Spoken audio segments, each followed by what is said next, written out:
Hello, I'm Sergio. I should have gotten a whistle. Like a whistle sound effect, man. How did I say your name first? As my name. Why would I do that? How did I mess it up? How did I mess up my first name? Please, we're nailing it. I had it ready. I was pumped. I'm like, let's go. I got this. 3, 2. Hello, I'm Sergio. All right. All right. To clear everyone's confusion, I am Sergio.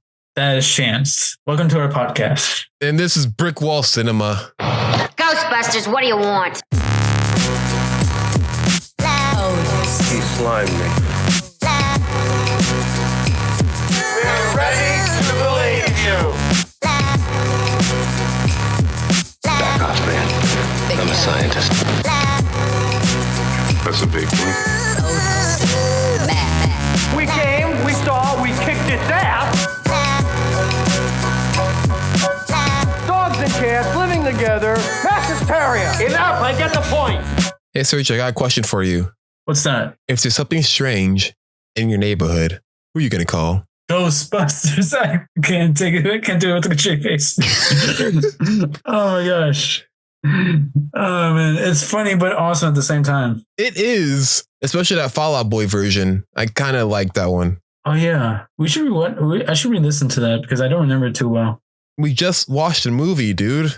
No, I know, but there were so many remixes of the actual old thing of the old song into different versions that I was confused on which was which. Even in this movie, actually, there was a lot. Yeah, you can tell they were trying to do something, but it kind of got mixed up. Yeah, but let's get out the basic info first. Rated PG-13 for supernatural action and some crude humor. Directed by Paul Feig. Produced by Ivan Reitman and Amy Pascal. Written by Kate Dippold and Paul Feig. Released in theaters on July 15th, 2016 with a runtime of 157 minutes theatrical time. And the unrated version is 2 hours and 13 minutes of ghost busting. What? That's so long. Did we see that one or did we see the shorter one? We saw that version. We saw the unrated cut. Oh, it didn't feel like it was longer than usual.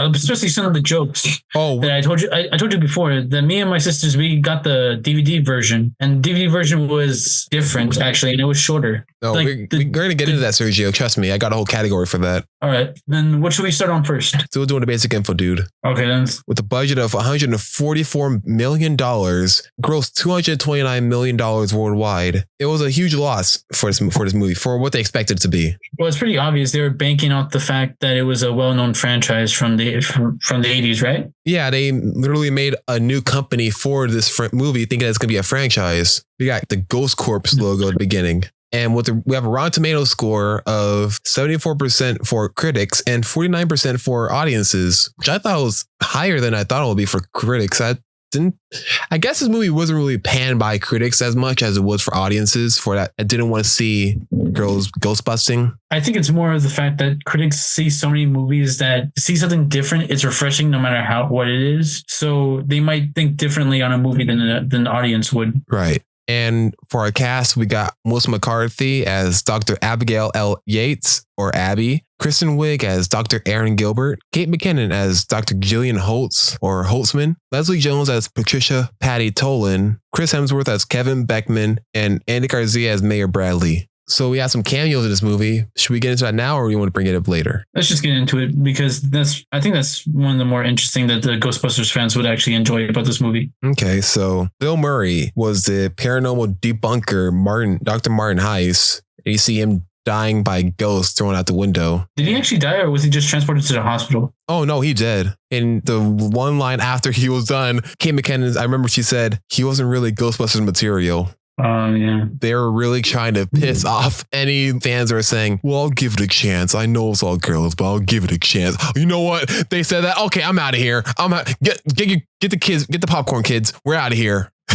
Yeah. We got Dan Aykroyd as a taxi driver that is well versed in the ghost nomenclature. Culture? No, yeah, in the ghost culture. No, like it's a class 5 apparatus and saying, I ain't afraid of no ghost. He actually was also an executive producer in the movie. And we got Ernie Hudson as Patty's uncle, who works as a mortician. Can we get into it now? Because I want to bring up that whole thing with Patty and Ernie Hudson and Leslie Jones. What? The fact that I hate how in almost a lot of mainstream Hollywood movies, when it's a legacy sequel or just in general, like the only two main black actors or actresses in the movie, they have to be related in some way. I can't stand that, dude. I have noticed that a lot. You said that happened in Wonka. Yeah, the little girl, like Noodle, her uncle was Slugworth. And that's happened in Creed. And what other Creed, movies? that doesn't count. Creed doesn't count. That was a part of the story, though. It is part of the story. Creed and Creed are related. That's his son by an affair. Yeah, but in Wonka, it was in the story, but it's the only two black people in the movie. And one of them, people were criticizing for being black and changing his race from the original movie where he was white. That's not helping anyone's case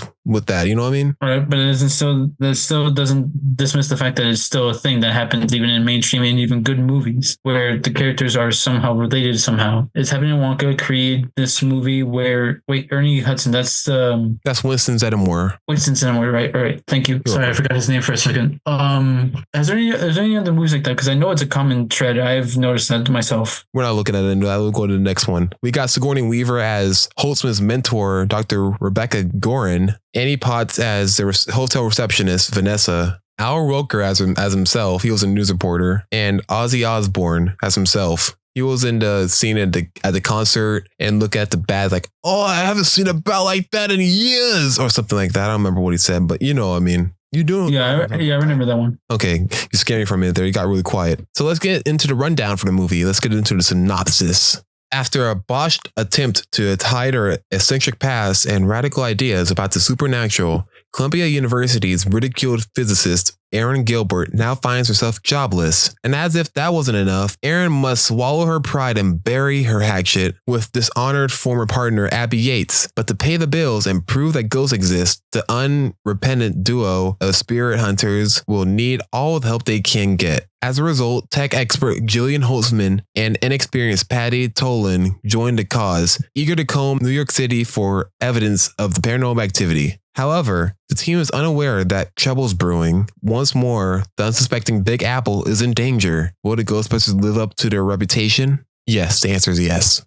So let's start with first impression, Sergio. Well, I saw this movie before lots of times, so I knew what to expect. My sisters love this movie. It is not the best thing to watch, and especially for Ghostbusters fans, it probably isn't the best thing to watch, especially if you have a deep love of the original. But to me, it was pretty funny, actually, mostly because I didn't take much of what was in there seriously, even though a lot of it was a pretty good story. As unlike the original, they actually provided some backstory to the characters. Yeah, let me get into my first impressions. I kind of liked this movie when it came out. I'm unlike everyone else. I did like this movie when I saw it. I mean, I didn't think it was the best, clearly. I still had the first one, ride or die for that one. But it's not as bad as everyone says it is, because mainly everyone that hated it just hated the idea of all-female Ghostbusters. Or maybe they just hated the fact that none of the original Ghostbusters were a part of this in any way. It was sort of like a reboot of Ghostbusters themselves without the blood of the actors that made the roles iconic. Not really that, because they were planning on making a Ghostbusters 3 for the longest time, but every other time they were going to make it, one Ghostbuster would just drop out saying, I don't want to do it anymore. Even Harold Ramis dying, I might have impeded it for a long time too. Oh, yeah. So wait, do you know why they were so hesitant to actually make a third one, even though the studio wanted to? I'm not sure why. There might be a lot of reasons. There might be a lot of like news interviews for that, I guess. All right, it's because we remember in the second one, it looked like the studio interfered a lot because we could tell it wasn't at its best. There was a lot of stuff that was cut out and spliced together to try and make it work, but it just didn't seem right. Like how we said in our review for that. Right.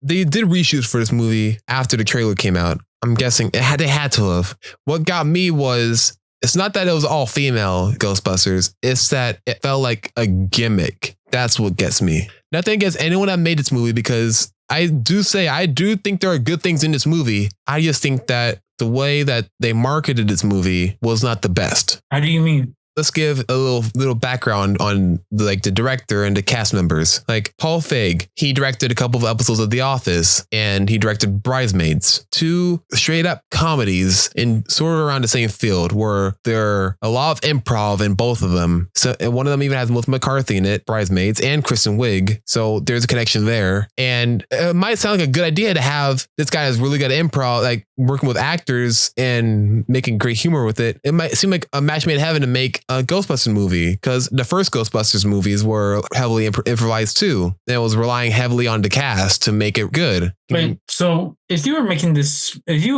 given this script and we're making this movie, how would you advertise it actually? I feel like that would be much more interesting to talk about. That's tough. If I were to make this, and all the same cast members and everything like it is, I would try making it a point. How do I put this? I would probably make it less serious, because in the trailer, it seemed like they were going heavier into the seriousness of them actually being like professional Ghostbusters. But in the movie itself, it's much more comedic than it lets on in the trailer. And in the trailer, that's one thing that also got me. They said 30 years ago, 4 scientists say New York. 2 things off the bat. One, that's not in this universe. That's explaining for us, like the audience, this our you world that they're talking about, but doesn't make sense in the universe of the movie. And 2, Winston wasn't a scientist. Oh yeah, that's right. I keep forgetting that. Also, one thing we gotta admit that this movie does kind of well is giving the proper motives for the characters to actually be doing this kind of work. Be more specific. Because, well, in the first movie, can you tell me why they were studying the paranormal? No. In this movie, they actually gave a reason. It's because the character, Erin, right? With the red hair? Yeah, Kristen Wiig. Yes, she saw a ghost when she was little, and it haunted her for years, and she went to therapy for it. No one believed her except for her friend Abby, and that caused them to bond together over the paranormal experiences that they've experienced. Then they started to study it, but no one took them seriously. Therefore, they had to drop it. Abby didn't give up on it, but Erin did in order to make a life for herself as a respected scientist. And that kicks off basically the whole backstory of why they're doing this. Erin is tired of being tossed aside as not to be taken seriously as this crazy person as she's been all her life. And Abby has always been passionate about this stuff, about this work she's done. And Holtzmann is, well, basically crazy, but she also loves experimenting with all this new kind of science. And Patty, well, she actually, there is not really a reason for it other than the fact that she's kind of like the same as Winston, where there's a paycheck. But she's also interested in this kind of paranormal activity that they're going about on these adventures. I don't think she knew there was going to be money involved with it first. I think she just said, I'm joining the club. Yeah. I think it's just because the fact that in this universe, it's put pretty forward that no one believes in these ghosts until they've actually had the paranormal experience themselves, which is why there's no montage of them actually getting ghosts. There's just this one ghost hunt that they have in this auditorium. Then they get taken in by the mayor after some agents show up at their place. Yeah, but we need a montage. I was waiting for a montage. I know it's an 80s thing to have a montage for every movie, but this one feel like it needed one. I don't mean making the movie longer per se. I'm just saying that let's see that they're getting the hang of it. Let us see that everything's getting better, them getting more popular and everything. That to where if by the end of the movie, all of New York is saying, "We heart you, Ghostbusters." All the signs. We need a reason for them to have that besides the Ghostbusters logo tearing up a building, destroying almost half of that street, and all that chaos that ensued. Because from my point of view, let's say I'm in the middle of New York and I'm like a couple of miles down from the Demon Ghost from the rock concert. I'm going to say, people saying, hey, you hear about that ghost that was over in the rock concert?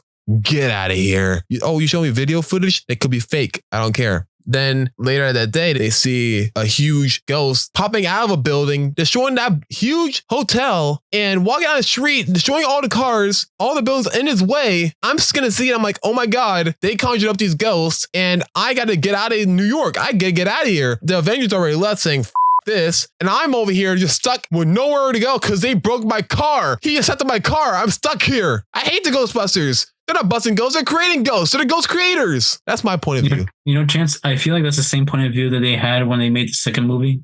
Oh, I kind of see it now. Yeah, that was my thought process when we saw the second movie. That's why they were so ridiculed against society. Whereas in this one, I admit it's not as good as they tried to be in there, but the effects and the story seem to be taken up a notch. The humor is kind of childish at times, and the jokes drag on long than they have to. There are some jokes that we laughed out loud to, though. Remember? That actually gets to my next category of things we should talk about. Scenes that go on forever. I have a whole bunch of these. Well, not really a whole bunch, but a couple. All right. What's your first one? Kristen Wiig getting fired after carrying herself down the hallway, like after she said a ghost exists and everything at the beginning of the movie. Oh yeah, when they released the photo onto the internet and the university found out and they decided to fire her. Actually, that's something that we should probably talk about, because remember when I said that me and my sisters bought the DVD version because they liked it so much? Yeah.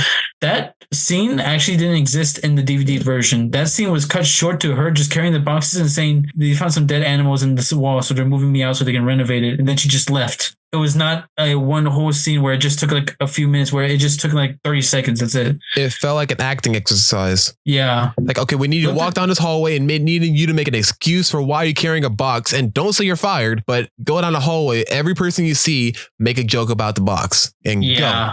Yeah, that was probably because we watched the extended version where they tried to make it as long as possible. Whereas in DVD version, as I said before, they cut that short to just less than a minute. Right. Next, I got Kate McKinnon dancing to the Barges' Rhythm of the Night. That was after they got their first ghost, and they're that was after they got their first ghost? Yeah, it was. Wait, was that when the fire turned on and she was playing with the fire extinguisher? Yes. No, that was before they caught the first ghost. No, it wasn't. No, they started when they caught the first ghost. They played DMX Lose My Mind. Really? Yeah. Oh wait, that's actually one of my next areas. That whole scene of them just dancing, like both of them. First off, like we get it, she's dancing. What was the point of her dancing again? What was the point of her which one? Getting excited, her singing the Rhythm of the Night. That was just to show that she's just a wacky character. Basically, she's crazy like that. I'm not sure if there's any real point to the story. In the DVD version, it's about the same length, just maybe a few seconds shorter. But overall, it doesn't really serve any importance. It's just a wacky thing they do. It's like them having fun with it. Okay. So next one I got is the ghost abstract dance sequence.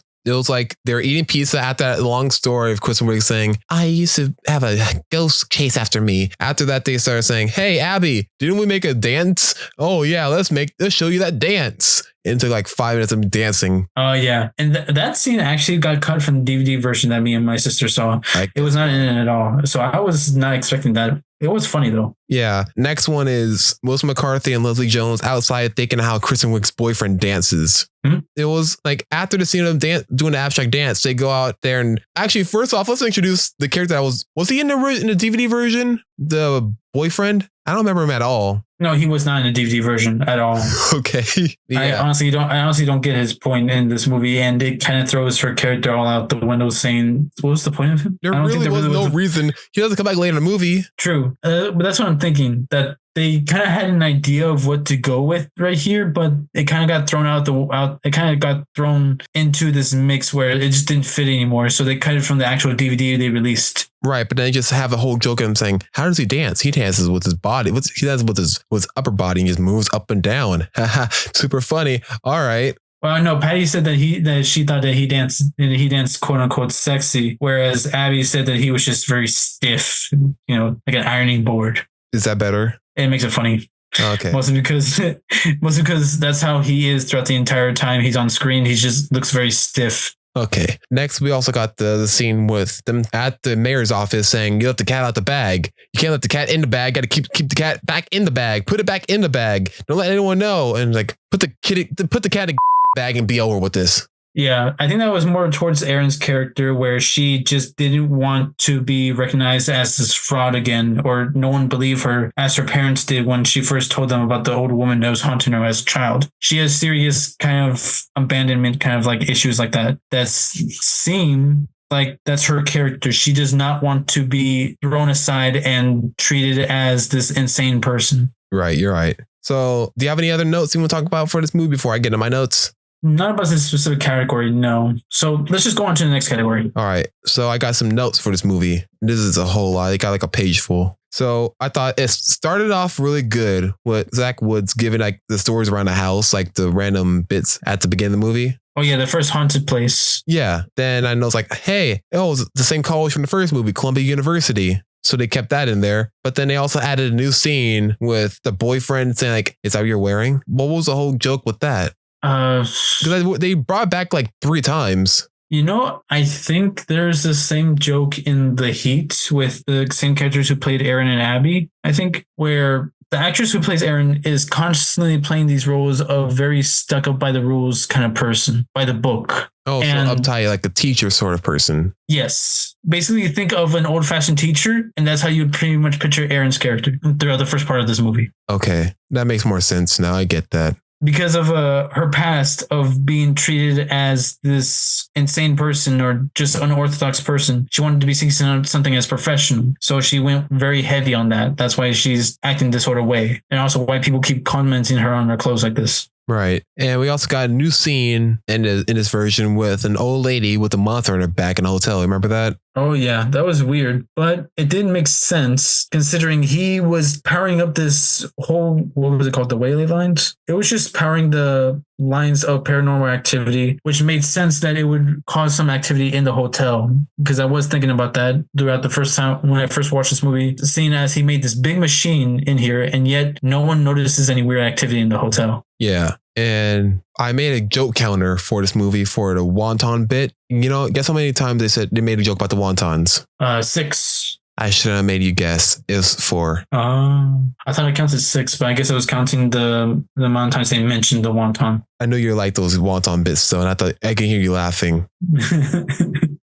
Yes, because I've actually seen these kind of things before where a delivery guy comes so late and they don't even have the right food. I'm pretty sure people have experienced that at some point where the delivery boy is just such a slacker that they don't even give you the right food and they only give you some of the food that you ordered. It's not even the enough. So what's your favorite Ghostbuster in the movie? Who's your favorite? I would probably say Patty. I find her hilarious. Funny enough, I thought Holtzmann was the best character all around the whole movie. Oh yeah, she was interesting. I just like Patty's humor. I like Holtzmann just always being like doing her own thing. I thought it was funny. Like random all the time. How she had a bag of chips when they first saw the first ghost. Yes, that's my other note. The product placement in this movie is insane. Wait, there's product placement? Yeah. I didn't actually notice that. What were the chips? Pringles? That was Pringles? Yeah, those are Pringles. Because she said like, really right now? It's like, once you pop. And is that an advertisement for Pringles? Yeah. I never heard that. And later in the movie, when all the ghosts go loose, you see all Times Square. There's a poster on the side that says, that's a big Twinkie. Oh, yeah.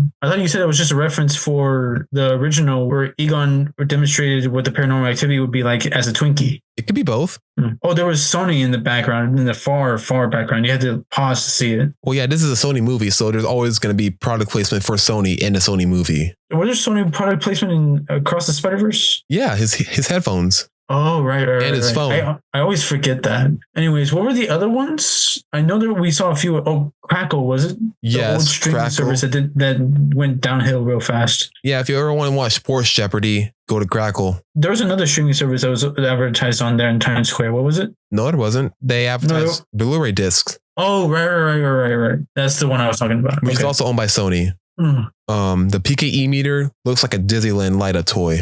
We actually talked about this in the movie itself. I thought that was because they were planning to make the original franchise where kids got obsessed with it and it was everywhere by a bunch of kids who liked the franchise. I agree that it did seem like something they would sell at Disneyland. So I thought it was going to be something like that where they're going to make some merchandise out of it. Yeah, but the problem is that when you make movies for an audience, you hope that another audience might like kids. You don't want to make it obvious that you're trying to make it for the kids. How would you make it less obvious that it's for kids? Because I imagine it's pretty hard to do it with a franchise like Ghostbusters, where it doesn't take itself too seriously. Because we said before, the original Ghostbusters was all about just catching ghosts. It didn't really give any history or kind of story of to why this stuff was happening, why these people are doing it. They're just doing it because of the movie. I guess I would have made a PKE meter like a metal detector. Kind of like in the first one? Yeah. But that would still be like a toy. Yeah, but you won't think of it being like them trying to push a toy.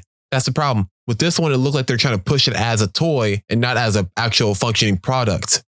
But the first one felt like it could actually functionally work. Looked like it would be used in a science lab, unlike the one we saw that literally lights up when it spins. Does that make any sense? Yeah, I get what you're saying. Let's talk about the Ghostbusters casting and who is supposed to play who in the movie. I know it's supposed to be their own unique Ghostbuster characters, but you can't help but connect the original versions, the original characters, to the ones in the reboot. Yeah, you can connect the dots, basically.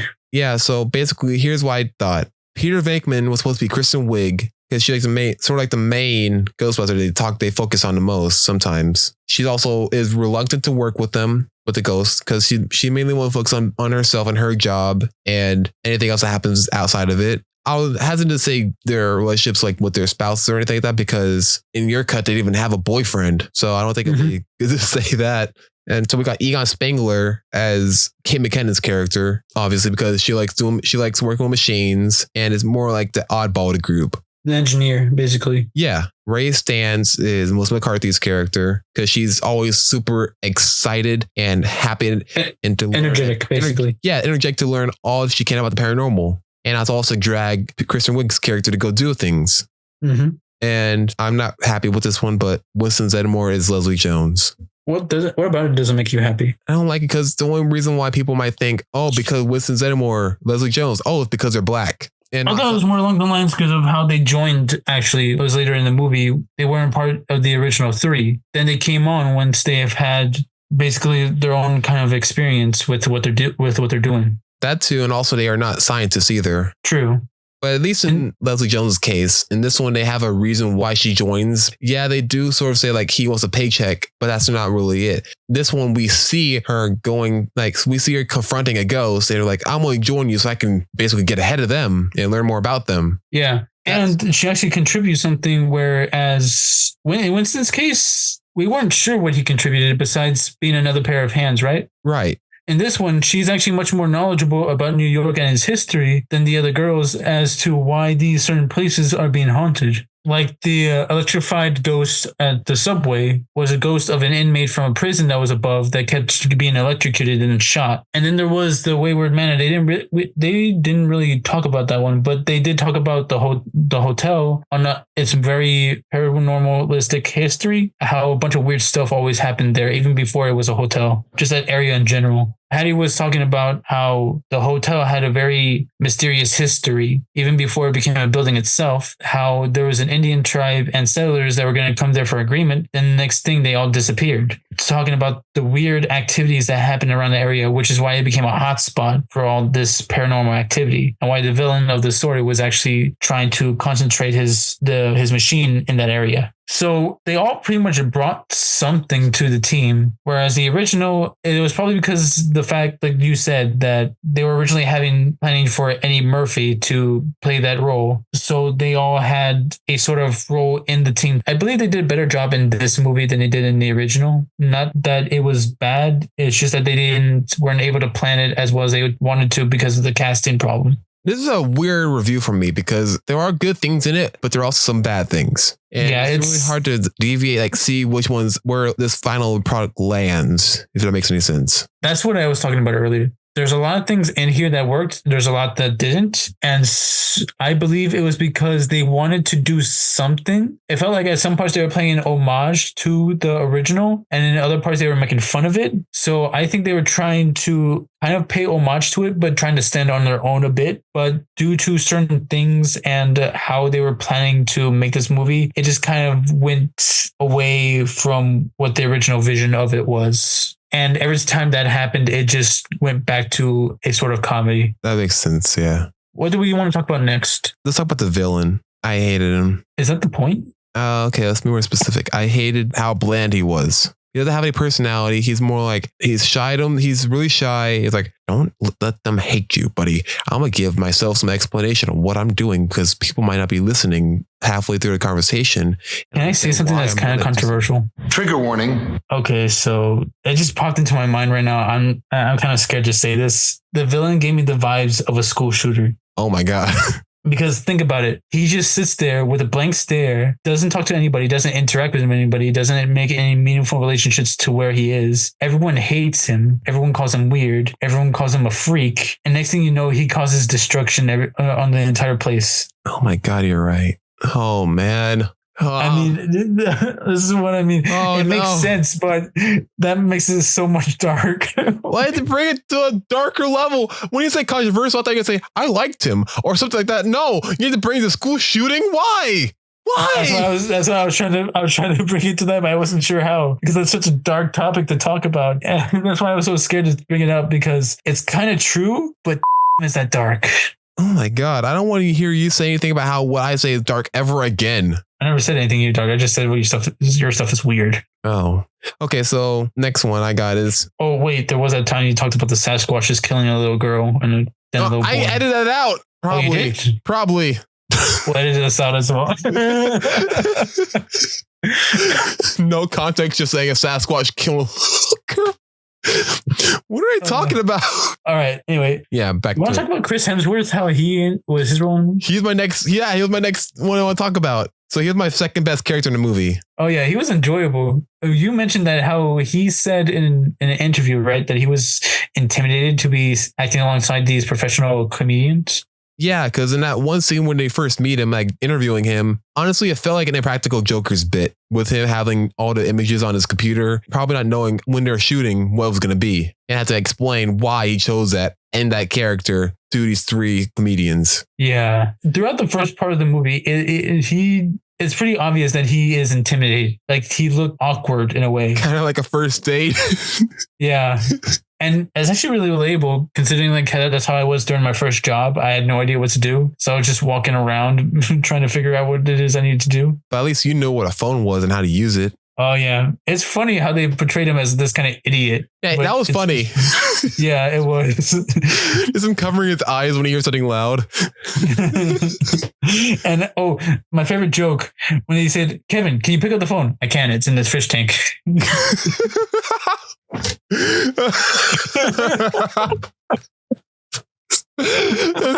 And it cuts to against the fish tank with the phone in it. Like, who thought of that? I feel like that was, it can't be on the spot. That could have been on the spot. Imagine if it was, because we have seen Chris Hemsworth actually do some pretty good comedic roles. You mean like Thor? Thor Ragnarok. It was pretty good. Yeah, and in Vacation, he just had a huge Johnson. That was his little joke.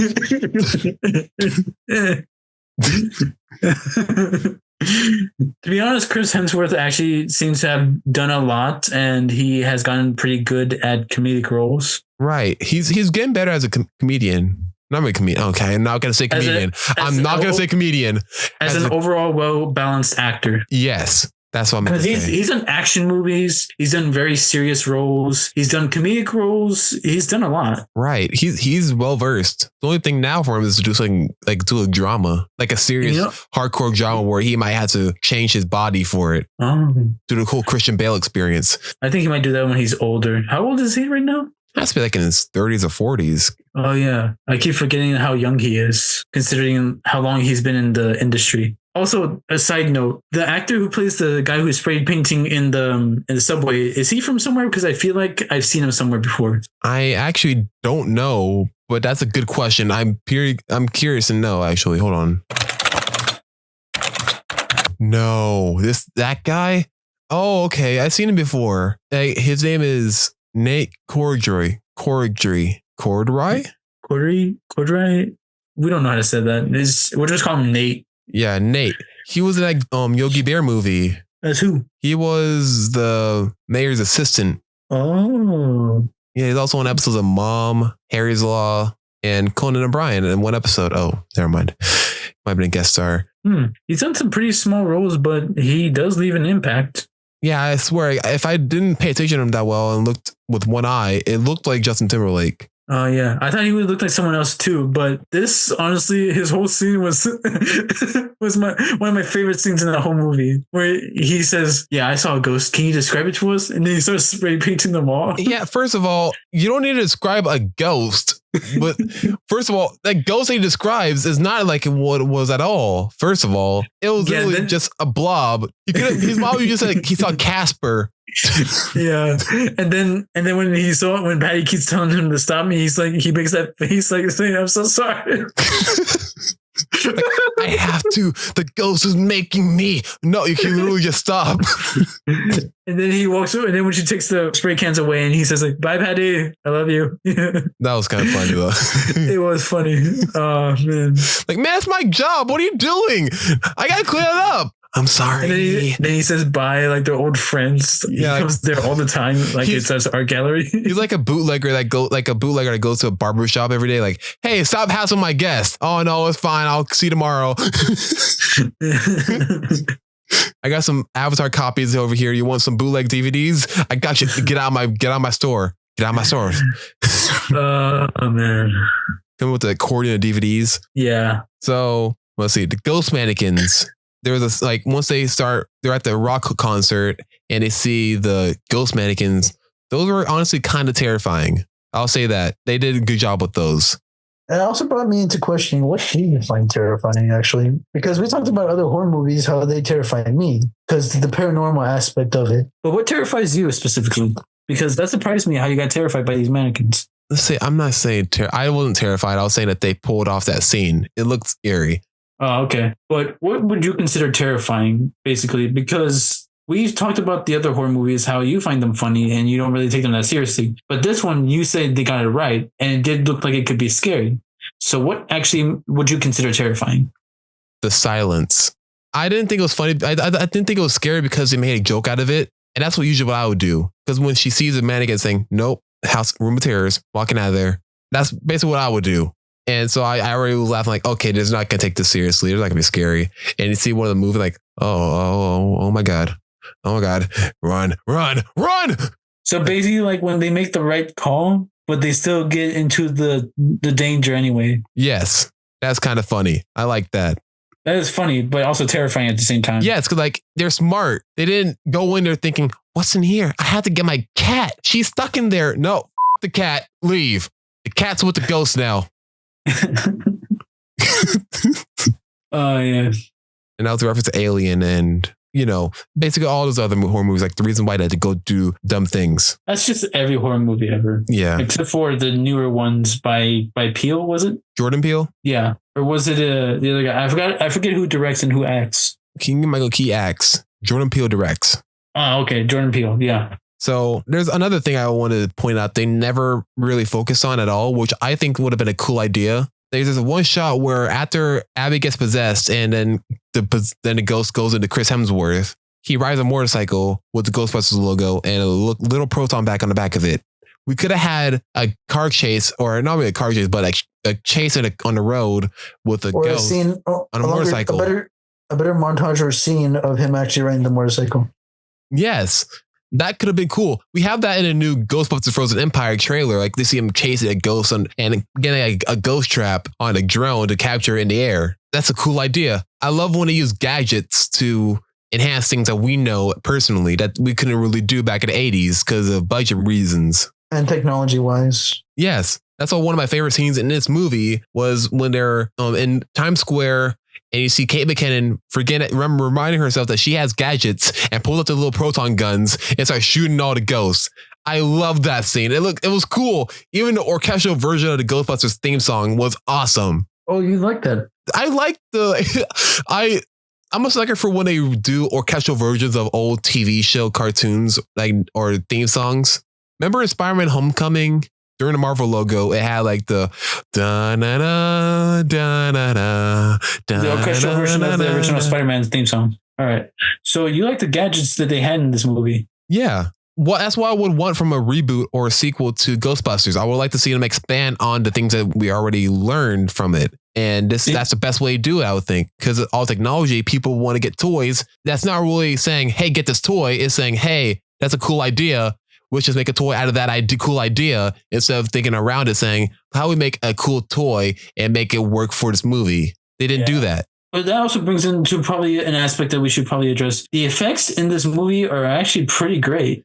They are really good. I remember I rented this movie on Redbox when it came out. I want to watch it again. And I noticed that every time there was a ghost effect or like a proton pack being used, the effects would go off the border of the screen. Like the film is at a 2x35 widescreen anamorphic screen. Format. So format, yes. and there's a 2 black bars on top and bottom. Whenever they use like the special effects, it will go outside of the border.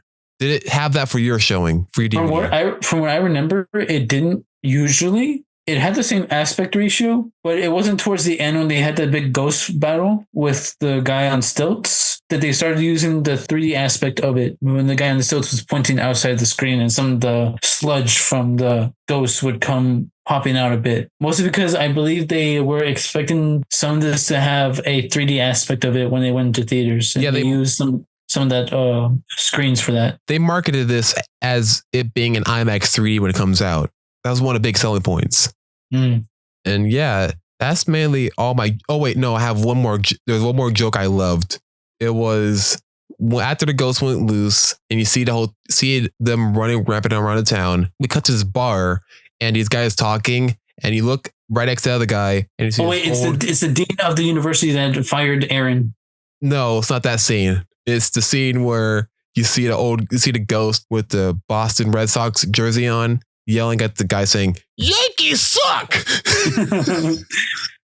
Now, I could have sworn that was the dean from the university.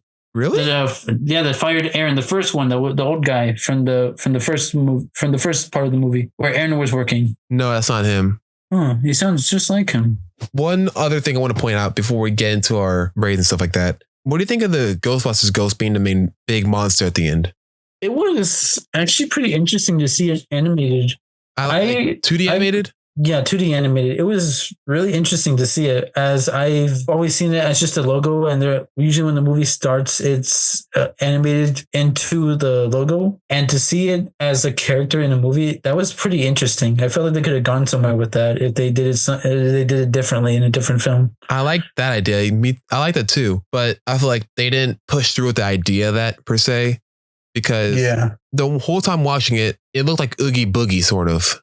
Like a big Oogie Boogie, because it's a ghost. From the Nightmare Before Christmas, just to clarify for the audience. Yes, thank you, Sergio. Like, he's destroying things. He looks like he's all made out of a sack. Yeah, like a sack. And that's not really what I envisioned the Ghostbusters logo to look like. Like, when they made the Ghostbusters logo for the first movie, they based it off of Casper. What would that look like if they actually made it 3D? I know there's been 3D movies of Casper, but they've been very low budget. No, so I'm wondering if they actually made it very high budget. They did. Would it be like, huh? They did.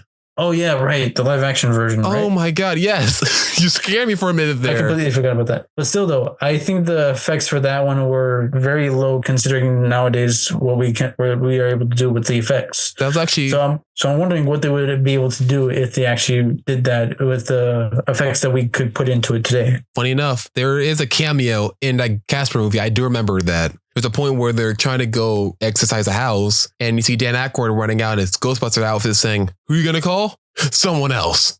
And runs away.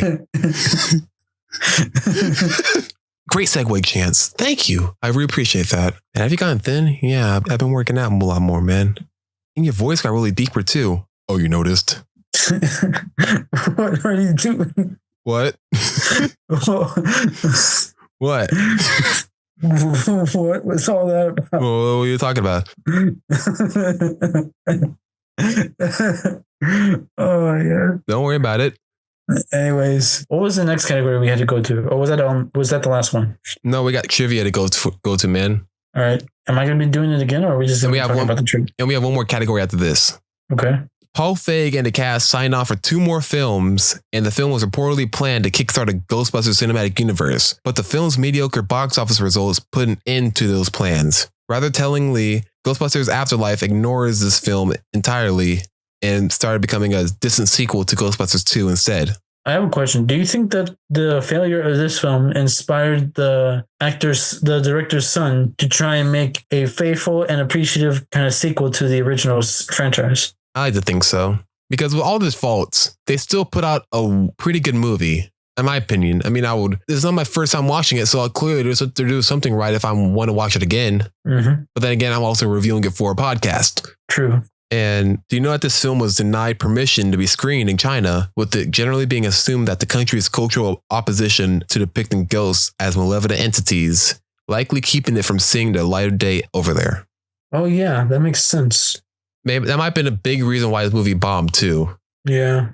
because that market over there, they love sci-fi. They love like big budget sci-fi movies. Oh yeah, they do. That's the main reason why we have so many Transformers movies. Oh yeah. Also, and mostly because the fact that over there the culture is vastly different than ours. So things that we might see in normal here today, such as religion or entities from the afterlife being malevolent as normal, they see it in a much different way. Where their culture is much about seeing that things from the afterlife are not always malevolent, and that could be seen as propaganda to them, which they might take offense to. Yeah. So now thinking about it, I guess they don't have any Ghostbusters media out there. Yeah. Can they even play the song? To be honest, I'm not sure. Their country as it is pretty authoritarian. There's not much freedom for that kind of thing, but I don't think so. What about Casper? They can't even have Casper? No, I think they actually might be able to do Casper because Casper is not depicted as a malevolent entity. Instead, it's just a friendly ghost. Oh, all right. Well, that's all the trivia we have today.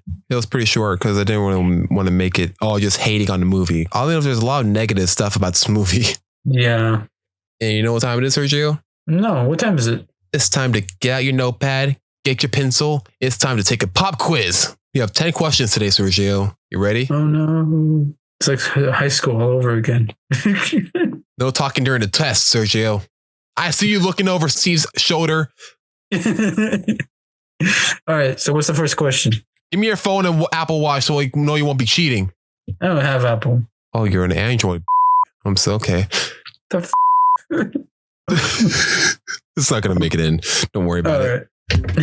All right. So question 1. What is the name of the first ghost the girls encounter? A. Elizabeth Aldridge. B. Abigail Aldridge. C. Victoria Aldridge. Or D. Gertrude Aldridge. Jeez. This makes it so much harder. I'm going to go with Gertrude. Correct. Question 2. What is the name of the Ghostbuster who worked for Columbia University? Erin Gilbert, Jillian Holtzmann, Abby Yates, or Patty Tolan? Erin Gilbert.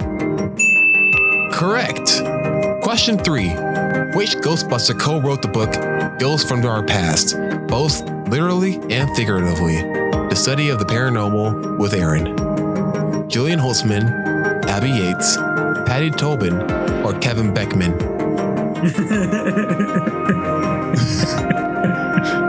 I'm sorry. We just spent this whole time talking about how Kevin's just an idiot. All right, so Abby Yates. Is that your final answer? Yes. Correct. Question 4. Which Ghostbuster builds all their Ghostbusting equipment?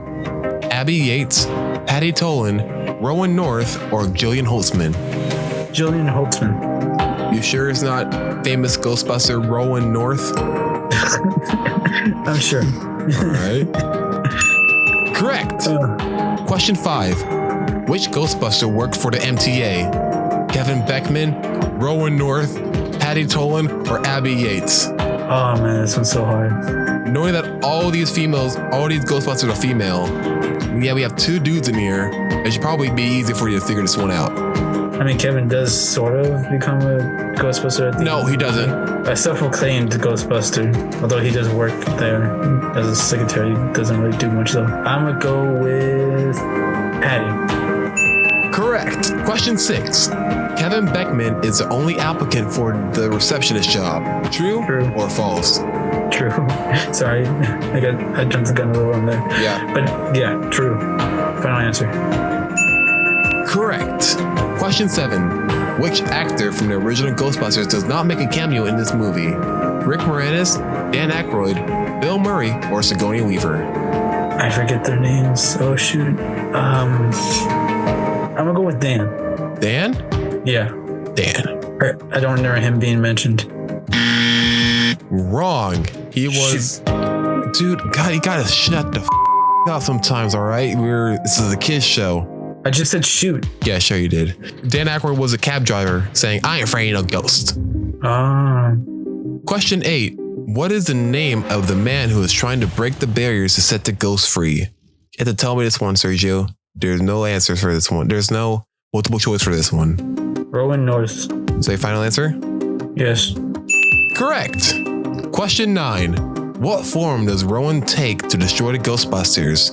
Slimer, Stay Puft Marshmallow Man, The Ghost from their logo, or Gozer? The Ghost from their logo. These are getting too easy. Correct. And question 10, the final question for today.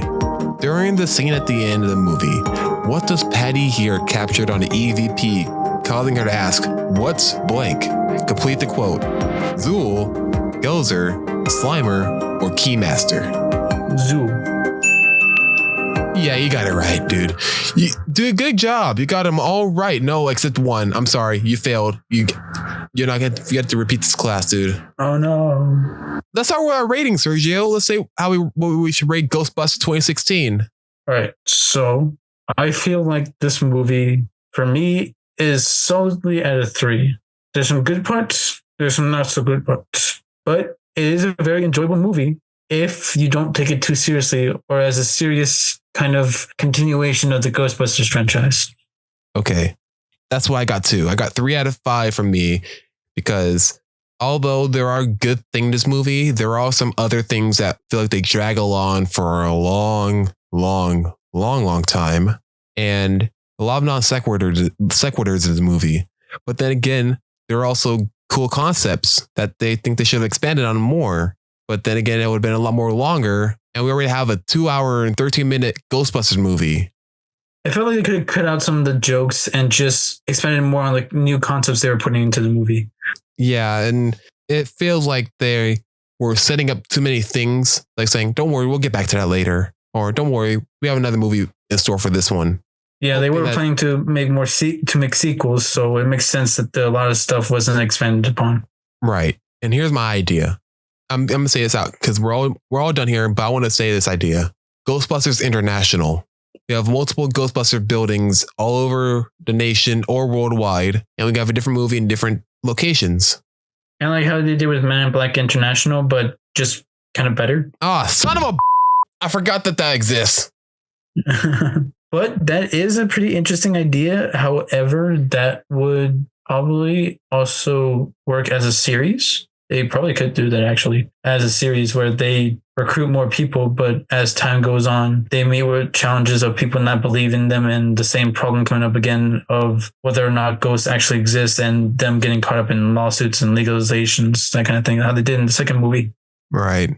I think we should watch some of the cartoons that we have for Ghostbusters before we get into the movies, like into the Frozen Empire, because they clearly aren't basing it off of the cartoon. They already acknowledge that they did. So if you listen to my reaction to the first trailer way back in December, I predicted it. I was right. I like to toot my own horn, but Sergio, can you toot my own horn for me? Can you toot my horn? I have no idea how to do that. Just say toot toot. I can't say it because I need to be humble. I need to be humble as I thought you were just gonna put a sound effect of like the little toot toot they have in Zootopia. No. Or like a train sound effect. No. Can you just say toot toot for our audience? Toot toot. Well, sound like you're on gunpoint.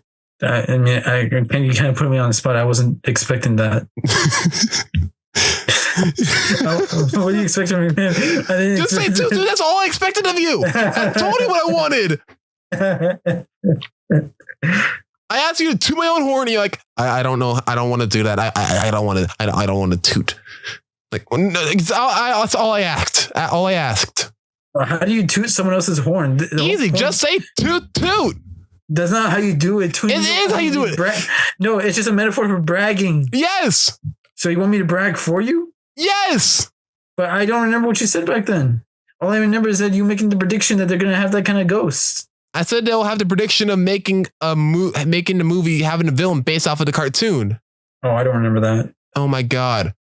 Well, you know what? You might not have been there. I might have been with Donnie. Oh yeah. This goes to show that you don't listen to previous episodes, Sergio. How the audacity. You know I'm still catching up on the other ones, right? I'm on episode 8. I'm hurt. I'm so hurt. Does that mean you don't want me on the podcast anymore? No. You're good. You got tenure, dude. You're fine. This is at Columbia University where we just get rid of our scientists are up. So yeah, let's wrap it up. Me and Sergio both gave it a 3 out of 5. And that wraps up today's episode of Brick Wall Cinema. I'm Chance. I'm Sergio. And have a cinematic day. Hey everyone. Thanks for listening. And be sure to subscribe to our channel and follow us on Instagram, Facebook, X, and TikTok at Brick Wall Cinema. Have a cinematic day.